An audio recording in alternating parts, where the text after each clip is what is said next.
All right, good evening from the Link NKY World Headquarters in downtown Covington. I'm Michael Monks. You are watching the Frankfort Link Live. Let me introduce our guest to talk about Frankfort legislation across the state this week and its impact on Northern Kentucky. We have Link NKY state government and politics reporter Mark Payne is with us. Mark, he joins us from the 1NKY Frankfort location. Mark, thank you for being with us as always and for your reporting. Thanks for having me, Michael. Our lawmakers joining us this week are Republican State Representative Sal Santoro of Florence. Representative Santoro, thank you for being with us. Thank you all, and I'm going to really enjoy this time we're going to spend together. You think, we shall see. And we've also got, we will. It's early still. And we have Republican State Senator of Wilder, Will Schroeder. Senator Schroeder, glad to have you with us. Hey, good to see you. Also with us, my good pal and author and political commentator and lawyer and all around good dude, Rick Robinson, who joins us on a road that may be familiar to some of you. I guessed incorrectly. Rick, unmute yourself and say hello to your fans. It is, Michael, you know, I always know that whenever Destiny calls for the last guest on the show, I realize I'm always here and ready and available to take that role, and we'll take it on willingly. And good to see Will and Sal and Mark and everybody with us together. I would point out that Collier has placed up just his initial on there because he's in his bar. I saw that before we went on, and I don't think it's fair, Mark, if you're going to do this, from now on, you have to bring enough for everybody. So that's you know, I'm not going to accept that. You have to bring enough for everybody. I will jump on in and say I will gladly share with my friends across Commonwealth of Kentucky for that cause. There we go. Well, hey, I think next time we need to do it in Mark's bar, basement area. I mean, you know. All right. It's time for me to go away. There's no objections. No objections. Interestingly enough, we will be talking about bourbon in a piece of legislation that was talked about this week. We'll talk about it here momentarily. That was Mark Collier, our Chief Operations Officer here at Link NKY, and he helps produce this broadcast every week. So we're grateful for him and his luscious bar. I will note for our viewers out there, as you know, across the Northern Kentucky Metro, it has been a rainy, messy day. We are still under what the National Weather Service is calling a flood watch. It's in effect until 1 o'clock this morning. So I want to keep you advised of that. We also still have that wind advisory. It was certainly windy today, and that remains in effect until 10 o'clock this evening. So just be advised that the weather is a little bit crazy. I'm looking at the forecast, though, from the National Weather Service. It's not going to rain so much tomorrow, but it will be cold. We'll see sunny skies around the evening, finally, after the clouds go away, after lingering in the afternoon with a high around 37, but no more rain. So we're about over this. Other big news from today, we saw the Villa Hills Civic Club go up in flames overnight. Wow. Completely destroyed. And you can read about that at linknky.com. We've got reaction from the community there as that investigation continues. That building is completely gone, a very important piece of that community, but read it at linknky.com. Michael, not only that, I mean, and I think the one thing that's interesting about that is that place goes back before it was the Civic Club. It was Franzen's.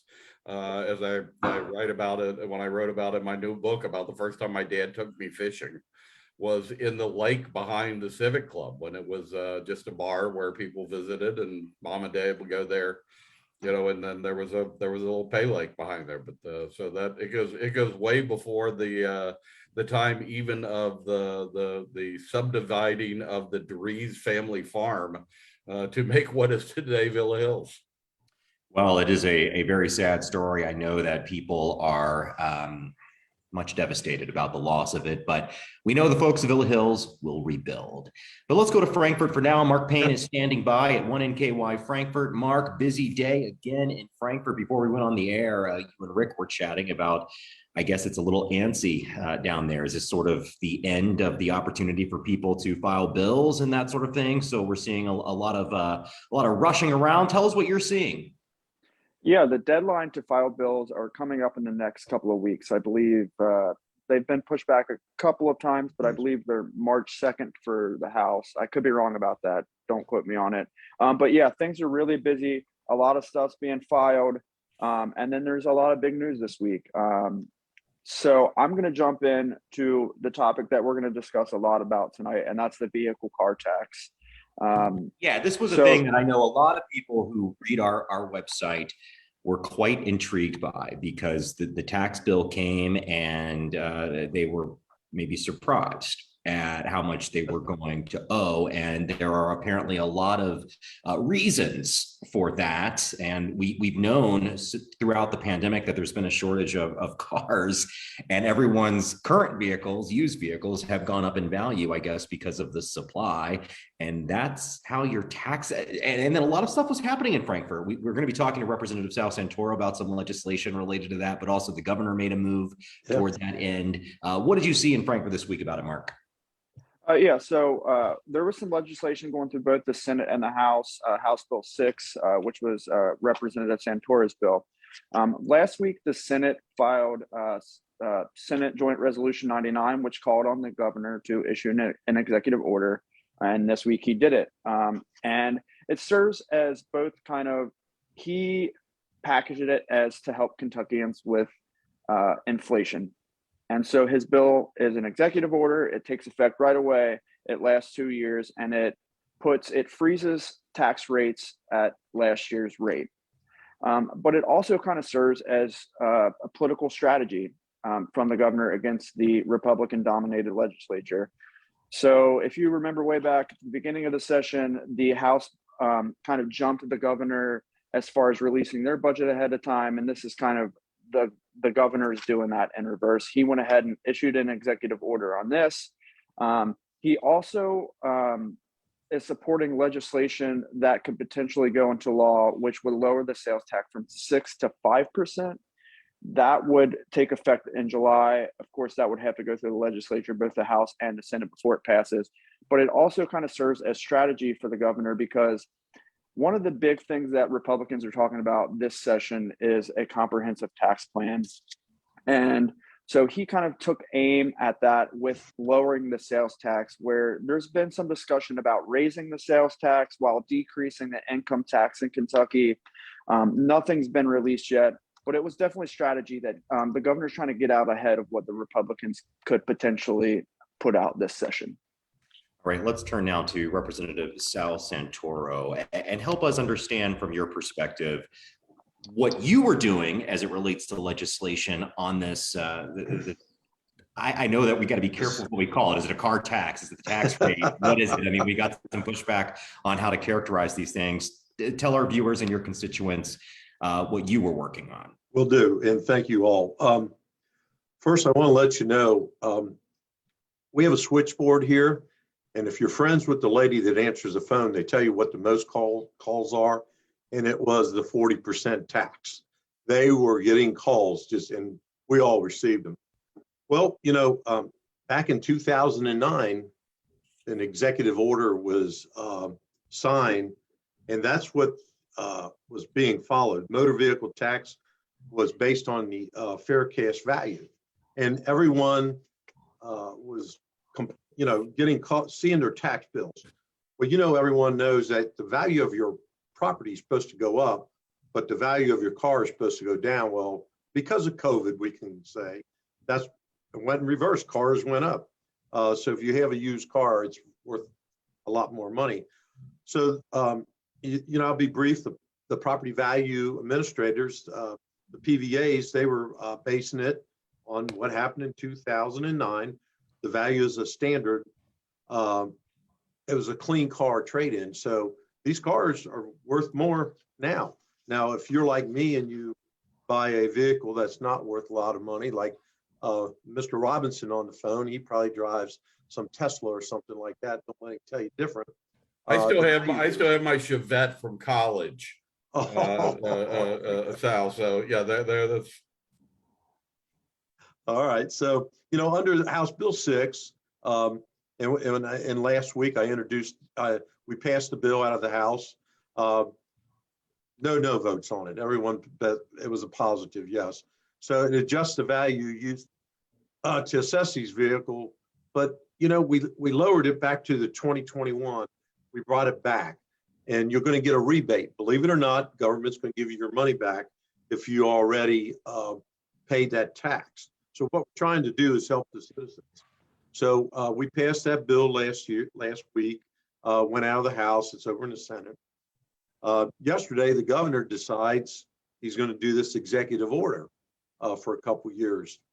I'm going to introduce legislation. I want it to go into law because executive orders can change from here or there.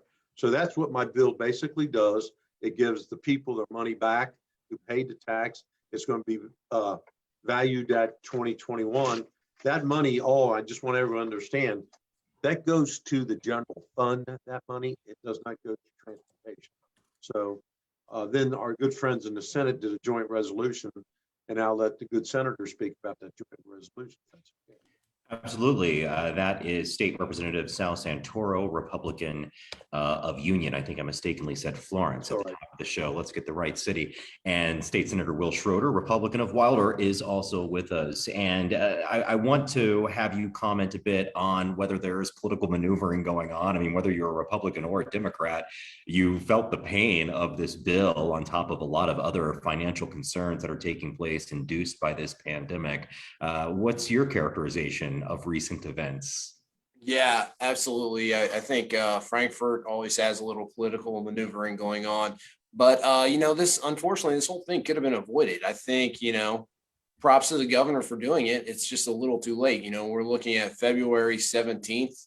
I think he loses in the sense that it took the General Assembly to really call him out on it. He had the ability to do this already. He should have done it way back when, before people started receiving the taxes. Now that they've already received them, and a lot of people have already paid, everyone's worked up about it.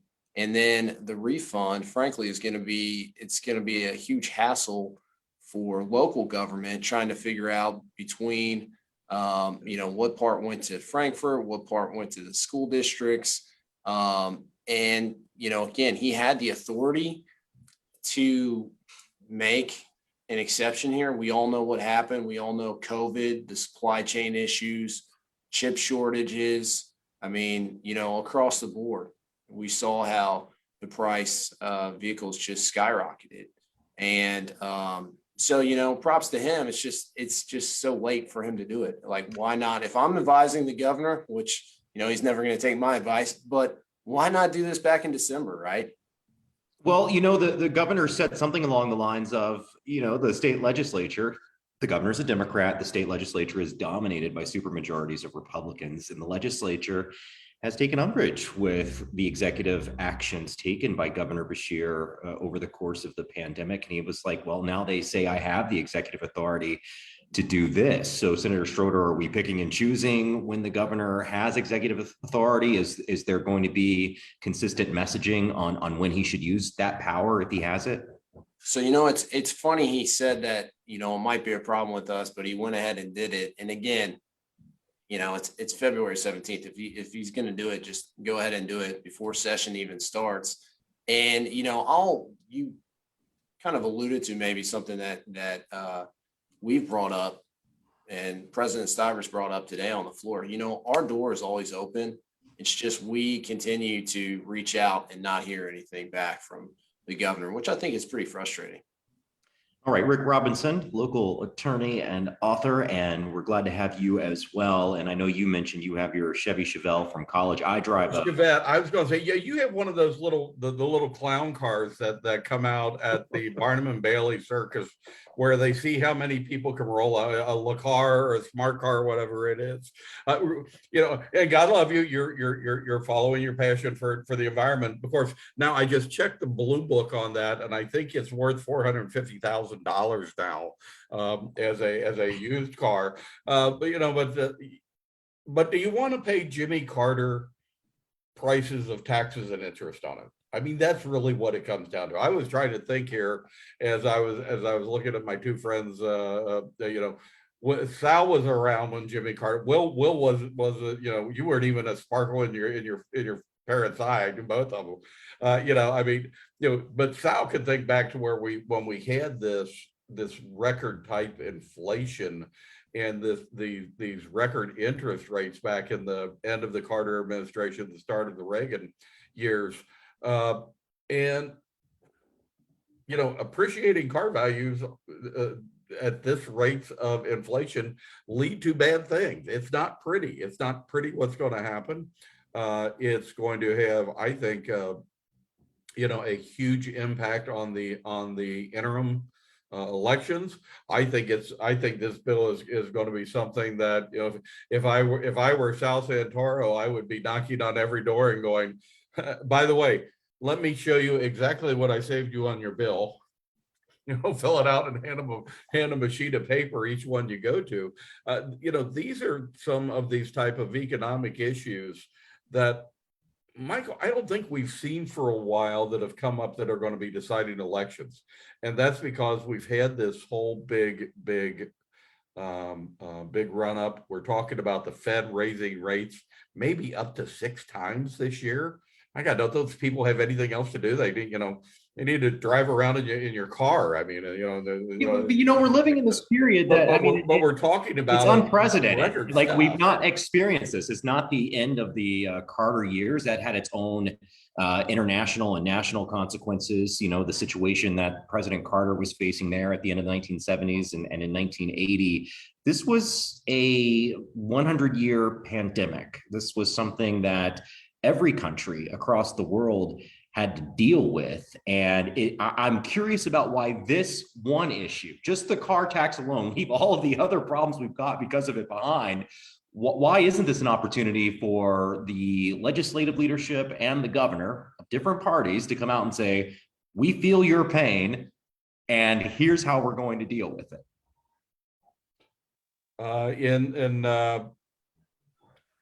I would encourage people to, and we're going to talk about about my friend PJ O'Rourke here in a little bit, but this is one of those situations, of giving power and influence to government is like giving whiskey and car keys to teenage boys.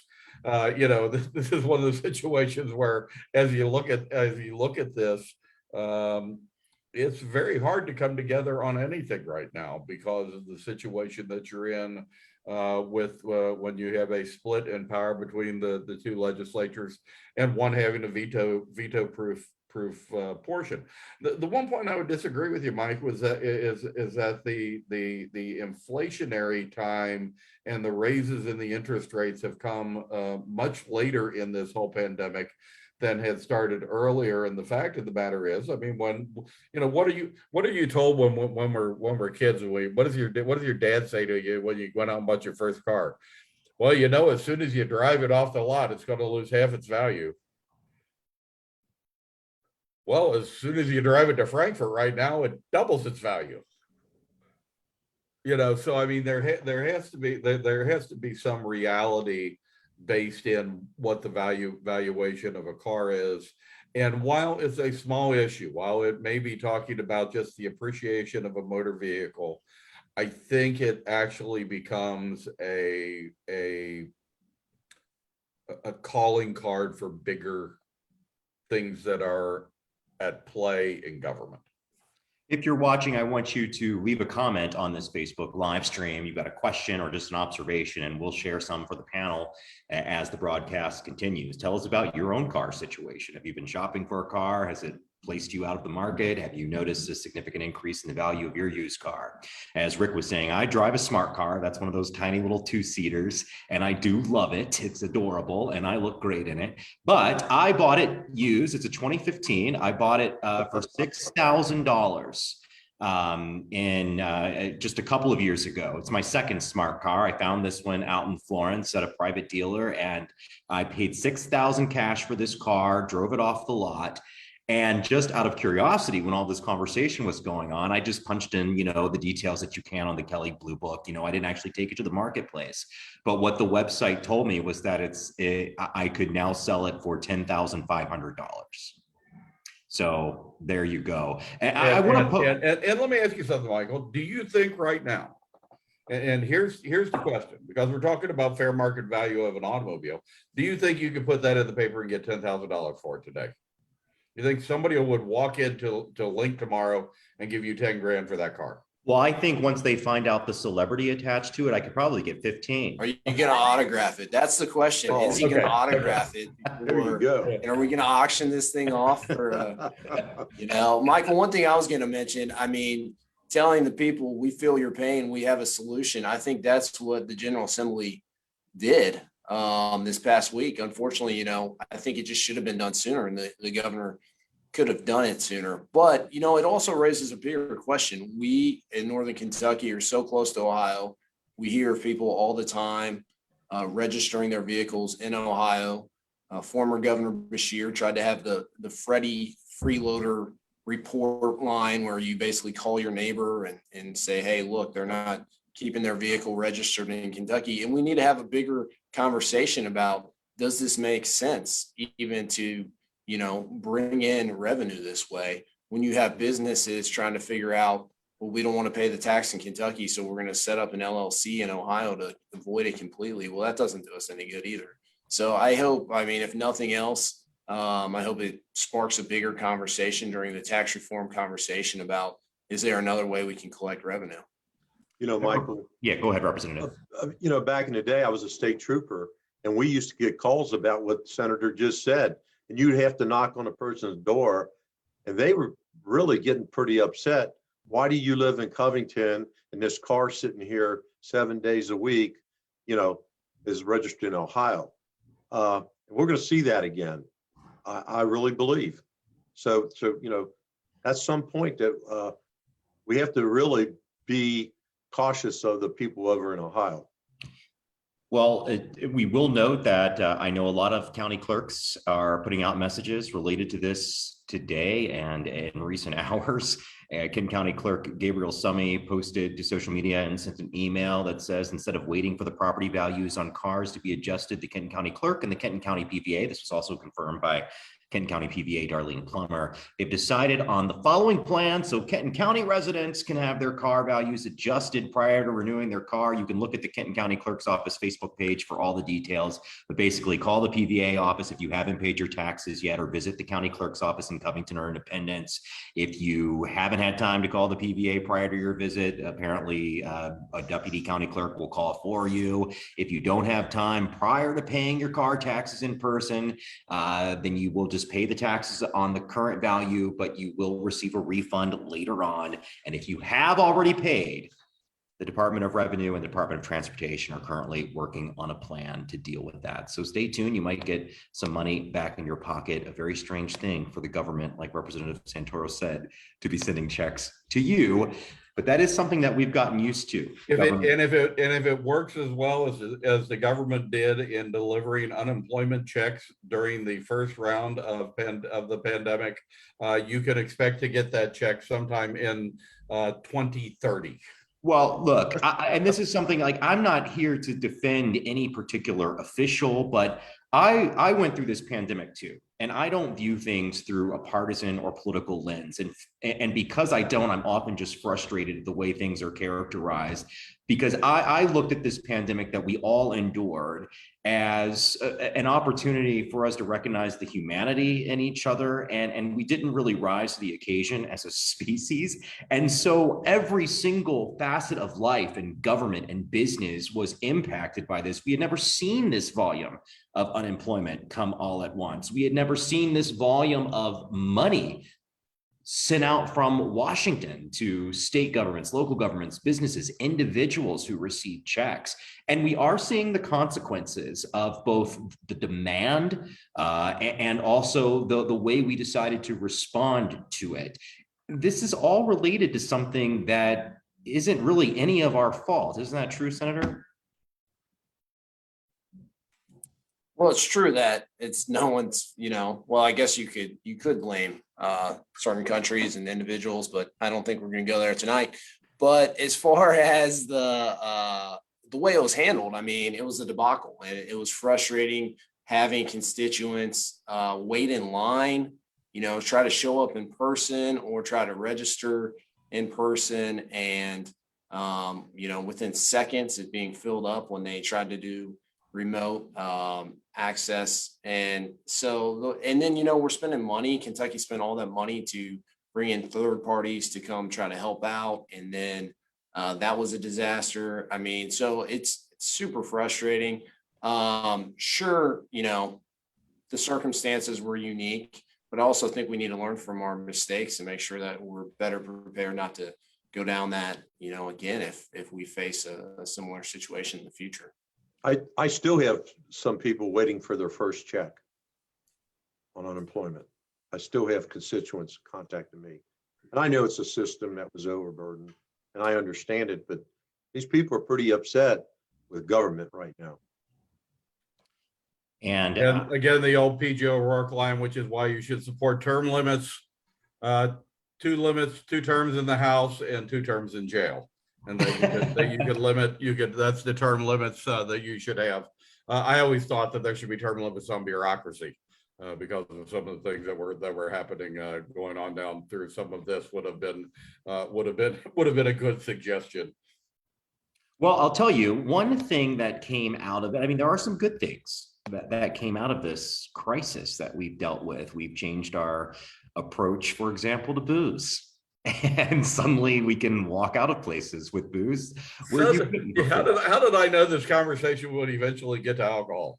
It's going to get to alcohol, and it's going to get to lunch in Toledo as well. So stand there we by. go. Lunch in Toledo will be coming soon. We'll be talking about that. And for those of you who don't get that reference, it is cannabis. When we talk about lunch in Toledo, it's cannabis related, and that'll be coming up as well. But there is a potential new bill out there. Mark Payne, Lincoln KY government and politics reporter in Frankfort for the duration of the 2022 Kentucky General Assembly session. And this would allow distilleries to sell private barrel selections directly to customers. Yeah, so if you are a brewery or a winery in Kentucky, and let's say you walk into a bottle shop, you can buy one of their really nice bottles of rare beer, even like barrel aged, you know, bourbon barrel aged beer. But breweries and wineries can also go to these distilleries and pick out, you know, a private selection barrel. So if this bill is passed, consumers will be able to go buy direct these really nice bourbon barrels from distilleries.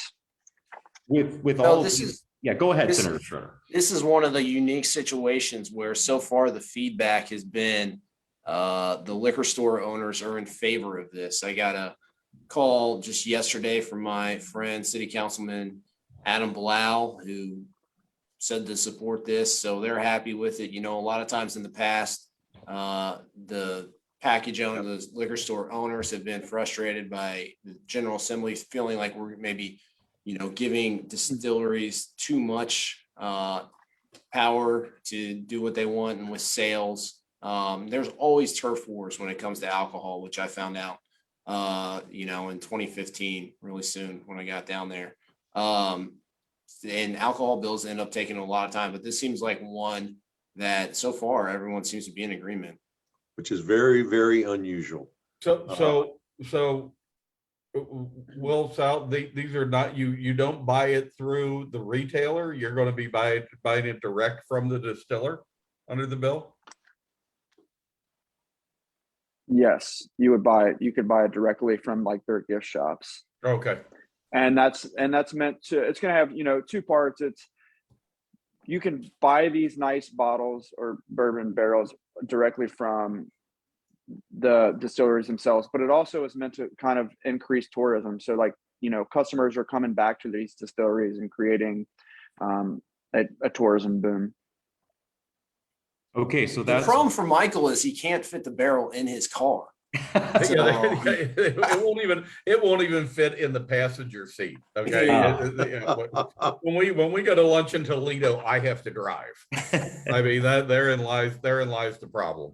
Well, Wow. as soon as I get $10,500 for that little car, I'm going to be heading off to get a big SUV, and I'll prove all of you wrong. I mean, you've all made me very self-conscious as a man. So I will be finding something with 4-wheel drive and something that I can crush. You know, we had that snowstorm last week or 2 weeks ago now, I guess. It just lingered on the sidewalk. I can't drive out in those things. So I've learned my lesson. Yes, it's a cute little roller skate to ride around on, but I'll be getting the biggest car I can get my So did everybody at your complex just pick up the car and then sweep all the snow underneath it and put it back down? Is that what I think the people in my complex dislike me because I can park anywhere. There's never not a spot for me. I can tell you that. I can drive it up to my door, actually. I can go up the steps and park it right outside the apartment. So it's a really lovely vehicle. We talked about bourbon. Let's transition to cannabis because Representative Rachel Roberts, Democrat of Newport, announced another piece of legislation that would fully legalize access to recreational cannabis, and was joined by other members of the Democratic Party, including state senators Morgan McGarvey and David Yates, both of Louisville, I believe. So we're always excited to talk about bourbon. And I'll tell you, you might be able to hear a little bit of the Hannaford next to me, and it's a fine bar that, it's next to our office here in downtown Covington. But we see some of the impact of people going in there and other bars to drink. I've had vomit on my porch out here at the office multiple times, vomit dripping between our door here, because people drink too much. And of course, far more tragic consequences of drinking. I know Representative Santoro is a state trooper. You're probably all too familiar with the dangerous consequences of people who drive while intoxicated. But at the same time, despite all those issues surrounding alcohol, we know it can be enjoyed responsibly, and a lot of us might be enjoying some right now.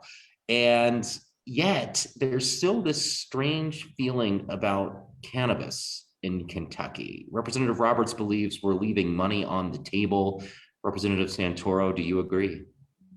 I'm going to basically tell you, we still have federal law that prohibits it.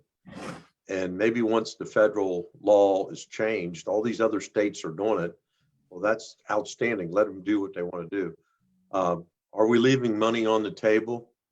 Well, let's look around the state. Other states, Colorado, they had a big influx of people going there, and they had a lot of problems with it at first. I haven't read anything lately. They keep saying, well, for medical purposes, recreational purposes. I think we really have a lot of problems if this happens. And if it does happen, the liquor industry is very, very controlled. And if that ever happens, it's going to have to be very controlled.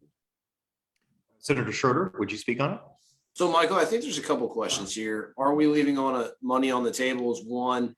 And maybe the bigger question, though, is does this have any chance of passing at all? So to answer the first one, sure. Yeah, absolutely. We're probably leaving money on the table. However, when you do look at some states that have gone to recreational, Oregon in particular, there was a story that came out about there's still a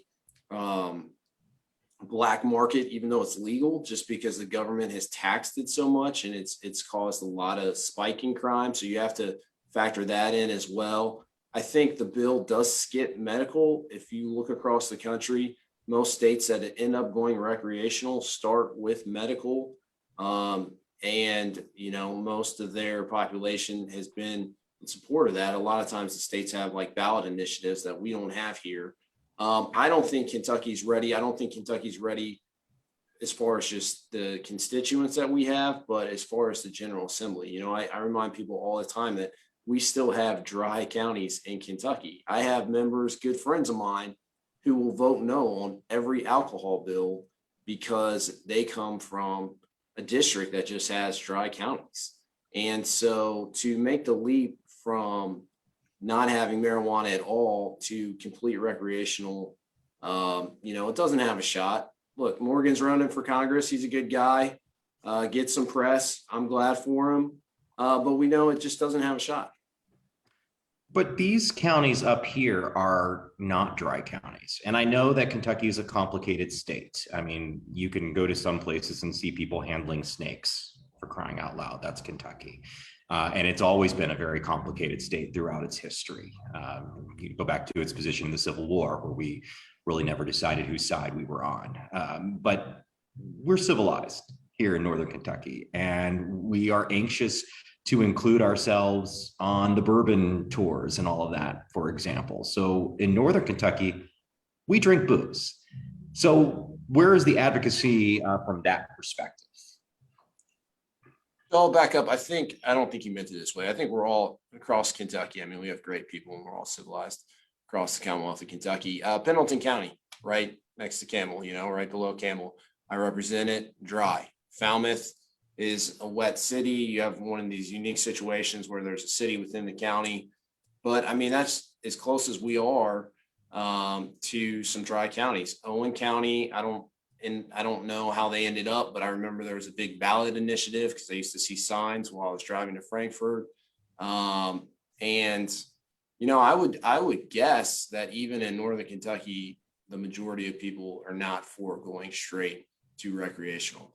Now, medicinal, I think we've seen a big change in that, and I think that has potential. That came out of the House last session or maybe two sessions ago. I think COVID really killed any momentum that had. I don't know. I talked to someone this morning about medicinal bill in the House. I think Jason Nemes, who's kind of been the advocate over there, is planning on running it again. So we'll have to see. We reported this week, our Kitten Hornbeck, who is a Pendleton County guy, that Pendleton County is no longer dry, that did they not have a vote to go wet? Maybe they did. Okay, well, that's, I guess, just an example that things can change. So I would throw out two things. First off, and while I get on these, and I'm the Michael puts me on here because I'm the clown prince to make fun of various things. But let me be very serious for a minute. As someone who has had a son who has recently undergone chemotherapy treatment, I was so glad that he did so in Ohio, so that while he was going through his chemo treatment, that he could in fact obtain medical gummies in order to keep him from being sick constantly following chemo treatments. And I think with some point Sal, don't be surprised if you see me calling Justin Nemes and volunteering to testify. I feel very strongly about this, having gone to that. I mean, if we want to go to the other thing you talked about, the people that drive drunk. If you're smoking marijuana, it's not going to really hurt anybody because you're only going 2 miles an hour.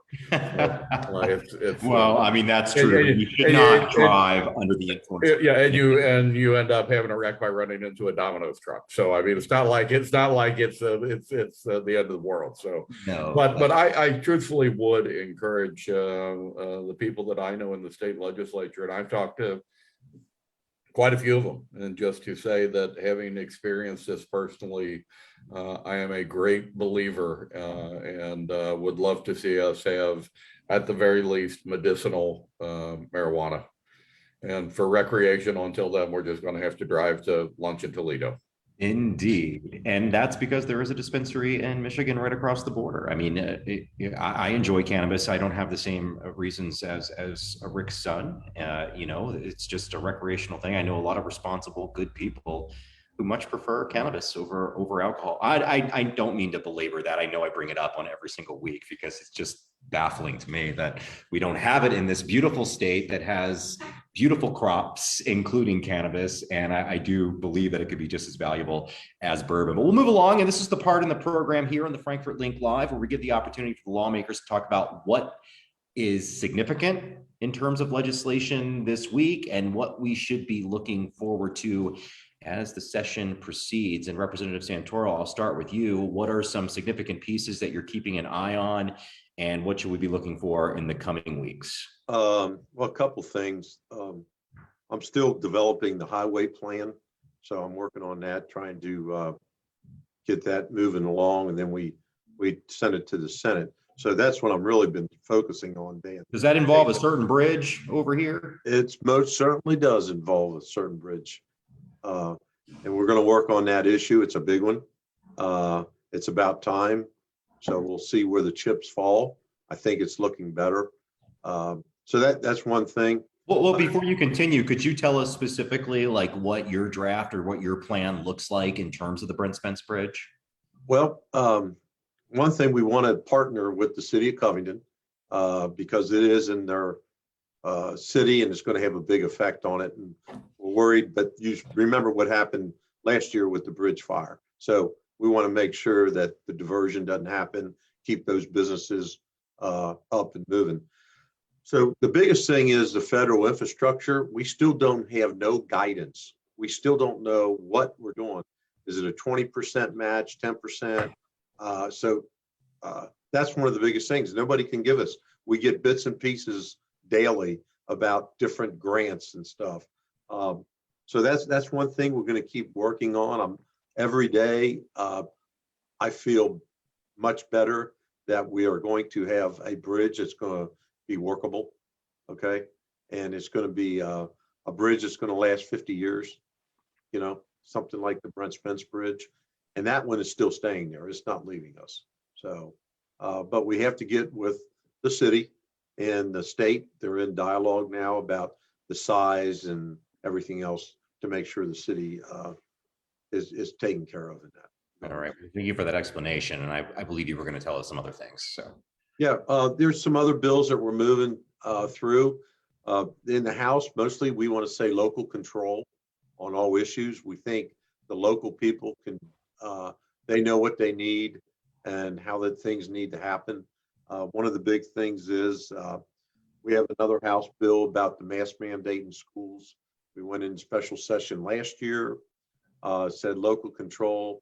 We had a bill introduced and it passed that now will be a statewide mandate, no masks. So that's one thing we'll be discussing next week, I would imagine. So that's one of our hot topics. And that would take away local control for mask usage, correct?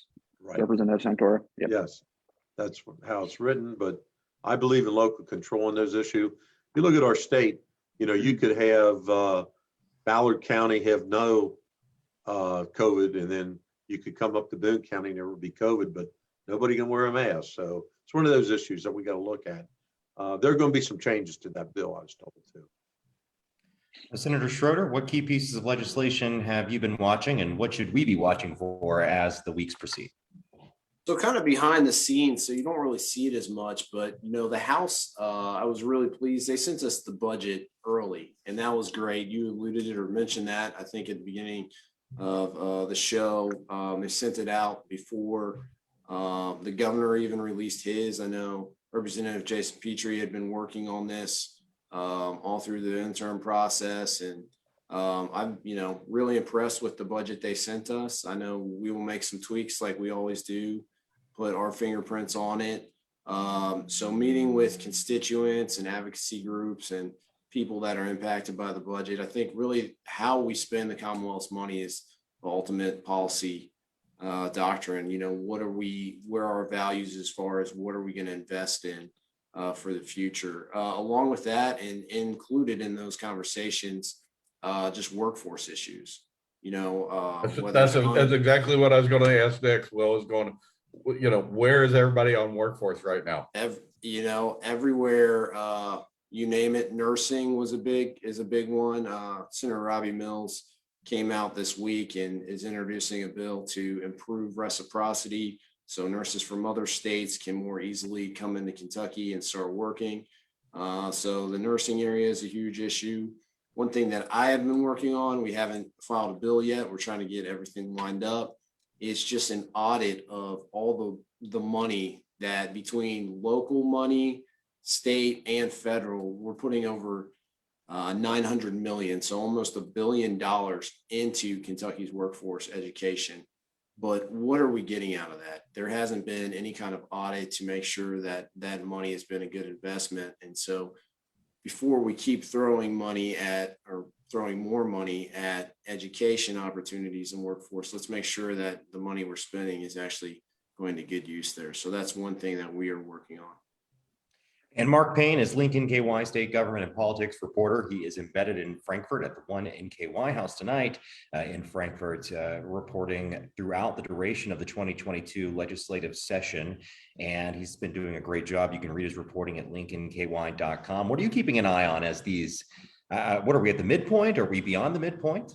We just passed the halfway point yesterday, I believe.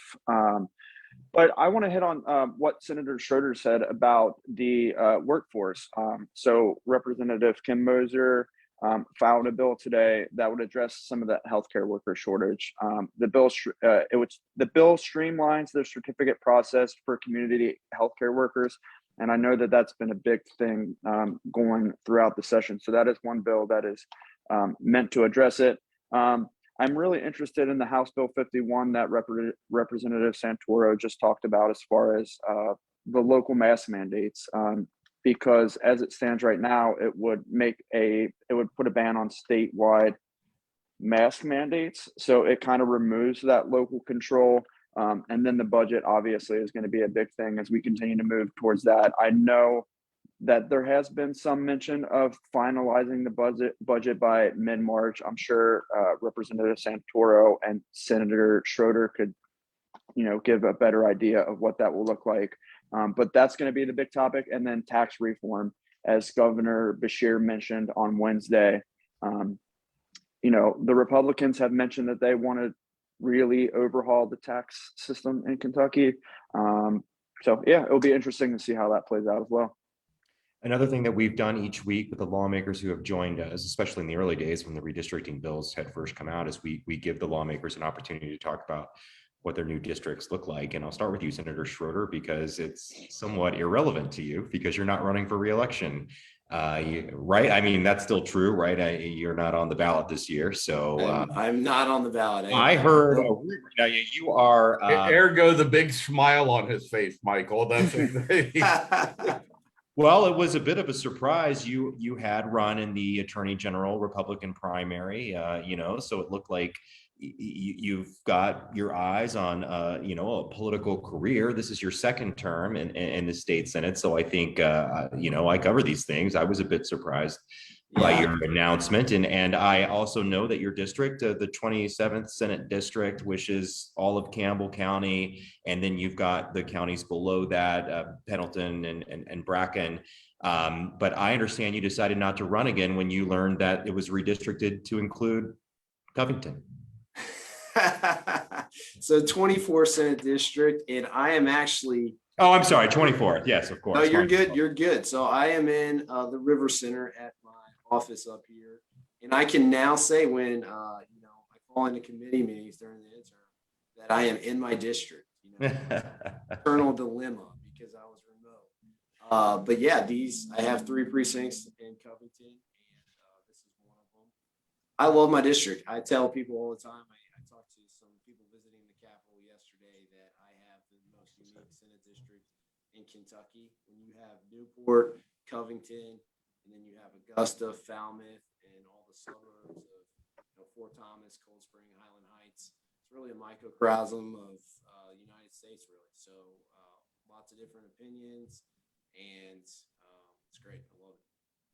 Well, we do wish you well. When you, I do note that your volume was a little low there for some reason. Like everything has been fine this whole broadcast, but you broke up a little bit. I could hear you, so I'll just note that what you said is, I believe, something along the lines of you really missed out on the opportunity to represent the finest city in Kentucky, which is Covington. So that's what our audience got from that, and we will come back to you momentarily to talk about what the future might hold. And Representative Santoro, Boone County got a lot of attention as it was changed up a bit, and it's a fast growing county. So it's only natural that the districts start to represent that. So what did you think of how you landed?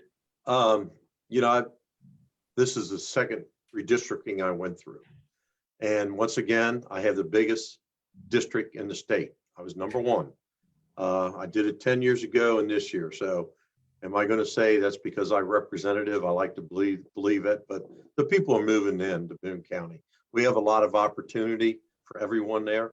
A lot of our members in the East are saying to me, you can almost walk your district, whereas I might have to spend the night at my district because they're having to cover so many counties. So I'm very fortunate that I'm living in an area that's growing. We have a lot of needs there. So, and that's what happens when you have a growing district. I can just say one thing: they're good people, they're good voters, and they really want Frankfort to bring back what needs to be for them, because, it's growing. You can tell our schools are just overcrowded right now, and our roads and everything. So Boone County grew, I'd say Ed Massey, he was the 4th largest district. I was the 1st largest district, and it's going to continue to grow. So I think it's good government is a reason why. All right. And I do want to give you all the opportunity here to, I guess, since this is our last few minutes together here on the Frankfort Link Live, and we start to say goodbye, I know that our friend Rick Robinson here wanted to remember a friend of his, and that is conservative political satirist PJ O'Rourke. Rick, I'm sorry, I got a little lost there for a moment, but that's where we're going next. I know you wanted to say about your friend who passed away this week. He was a dear friend. PJ and I became friends when I was working in Washington, D.C. And working for Jim Bunning. If anybody has read the book, 2 things about it. If anybody has read the book Parliament of Whores, which was PJ O'Rourke's bestseller about a lone humorist tries to explain the entire government in one in one book. There's a chapter about him working as an intern for a member of Congress, and the member of Congress that he interned for was Jim Bunning. So he spent a week shadowing Jim and trying to figure out exactly what was going on in government. It was funny because he came in and he said, well, what do you think I should write about? And I said, well, at the time the savings and loan crisis was going on. I said, you ought to write about the savings and loan crisis. He said, but that's not funny. And I said, well, let's just see how good you are. And he actually made it into a very, very humorous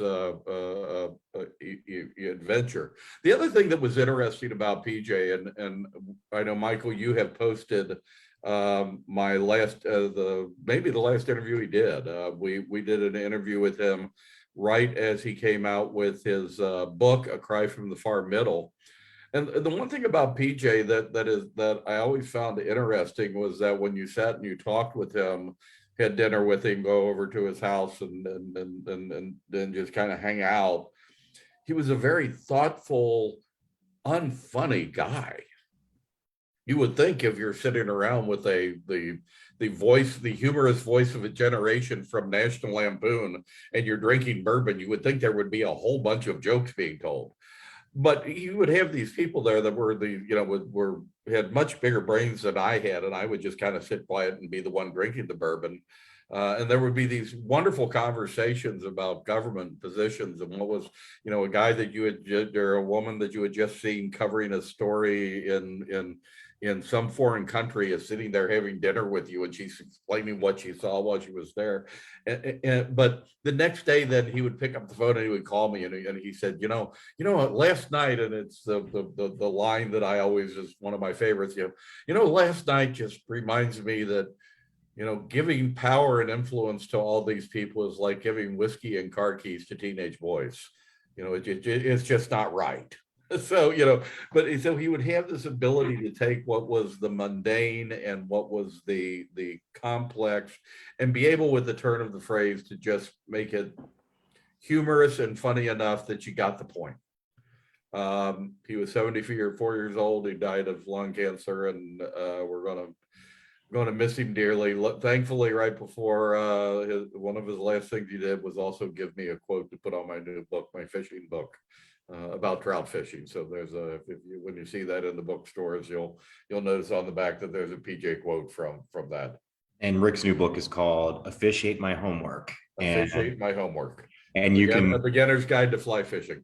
You can find that online, of course. And we've also got a link in the comments here on this broadcast to his interview with PJ O'Rourke. So my thanks to Rick Robinson for being with us today. We'll toast to PJ at our next lunch in Toledo. My big thanks to State Senator Will Schroeder of the 24th Senate District, Republican of Wilder, who is not up for re-election this year, not running again, and Representative Sal Santoro, Republican of the fine city of Union. Thanks to both of our lawmakers for being with us tonight also.